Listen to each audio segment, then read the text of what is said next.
So what's actually going on in Maui?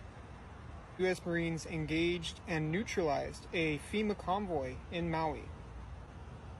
And I will add at the end of this video a couple screenshots from the article if you want to pause and read for yourself. The convoy was fleeing fire-stricken Lahaina and would have escaped had it not been for the Marines taking it down. The chase began early Friday morning when Marines and FEMA had a shootout in the Maui Forest Reserve east of Lahaina Beach. According to intelligence reports, the Marines caught FEMA red-handed burying corpses in an earthen grave the feds had excavated with a backhoe. A procession of FEMA agents hauled bodies of men, women, and children out of an M35 Deuce and a half and heaped them on top of each other as federal supervisors stood around smoking cigarettes and drinking coffee. So the Marines dismounted a distance away from the camp and they crept up undetected. The Marines took cover and began firing on the feds, and a dozen of them fell immediately.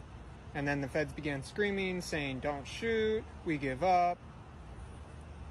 So this is obviously a pretty severe situation, and it's not surprising that you're hearing nothing about this on the mainstream media. Of course, we all know how reliable they are.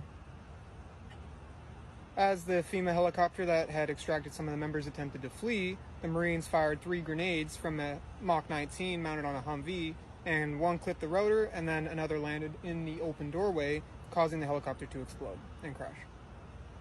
So I'm not personally sure how true all of that really is, but this seems to be one of the first documented incidents that proves the motives that FEMA really has. FEMA's not here to help us.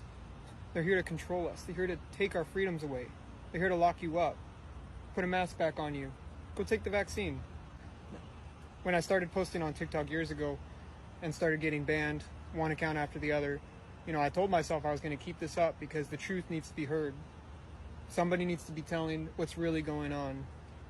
So when the shit hits the fan, people aren't surprised. And I think for the most part now, a lot of people are awake, but nobody really knows what to do now. Nobody knows what the next step should be. But one thing I can say for sure is until all this gets figured out, FEMA is not the one to trust. Thank God we still have some true patriots in our Marine Corps.